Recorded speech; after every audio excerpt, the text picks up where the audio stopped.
woman being over 40 means freedom. I no longer seek validation or permission. I trust my instincts, and this stage is about peace and legacy. I feel compassion and gratitude. She survived without the tools that I have today. That makes me the woman that I am today. She kept me going even when I know another route to go, and I'm grateful and thankful for that. Trauma sharpened my awareness. I refused to let it make me become a victim. Instead, I seeked out the help that I needed, the healing, and accountability for myself.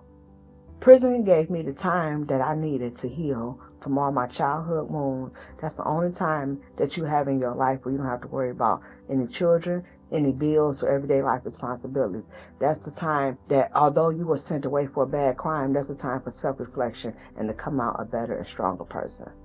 The moment I took full responsibility for my life, instead of blaming childhood traumas and what happened to me, and I said I wanted to change, and I made the change.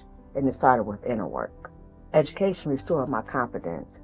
It reminded me that I was disciplined, intelligent, and capable of doing anything I wanted to do, I put my mind to.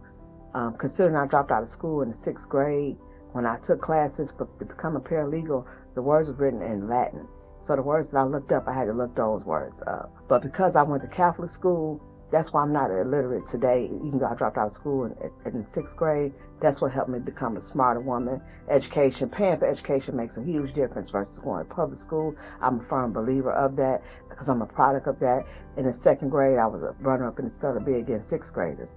So if I didn't have that education early on, I couldn't be the woman that I am today.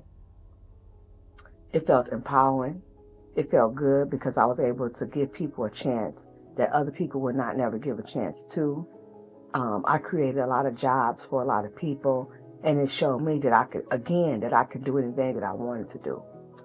When I initially took film classes, it was to learn about to write films, to make my own movie about my life story, to make a TV series. But over the years, the more I learned, I thought about doing a short because I was like, it'd be better to do a short versus me trying to jump out there and do a TV series, and I never did it before. And in the midst of that, I had a friend that passed away from fentanyl. So that's why I made a more educational film about fentanyl awareness.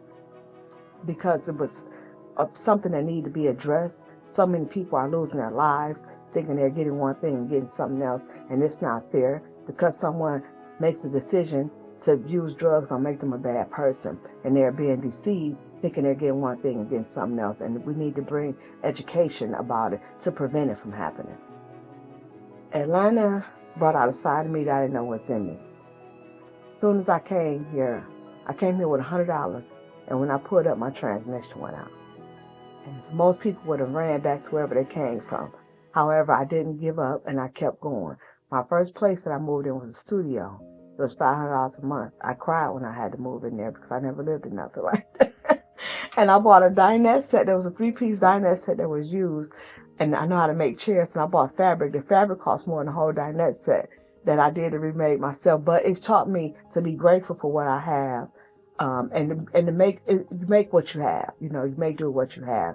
And it taught me about being disciplined, because Atlanta, you can get caught up down here really easy in the party life. So you have to be serious and have a purpose and stick to your goals, and you can do and be anything you want here in Atlanta. Well, when I first came here, I was told that women run Atlanta. So there's a lot of support here. And again, you can do whatever you want to do if you put your mind to it. And Atlanta has a different environment. Although I'm from Detroit, Atlanta has a lot of opportunities. And sometimes you can't get anything where nothing is at. And that's why they call this a Black Mecca. It's a lot of opportunities here if you're willing to do the work to get what you want. Your mistakes are chapters, not your whole story. It doesn't define who you are. As long as you're willing to make the change and do the work, you don't have to be stuck to who society say you are. Create meaningful work that will impact lives and make a difference. I was just asking myself the other day, if I didn't have to work for money, what would I really want to do? And it will be writing. I would love to just write and create stories. The name of my production company is True Story Production. So I would want to tell stories that are true stories that shows the impact that it has on people's lives, because we tell stories for entertainment, but we never tell stories for impact. As a woman who transformed pain into purpose, told the truth, live boldly, and live life on her own terms, honest, powerful, and free.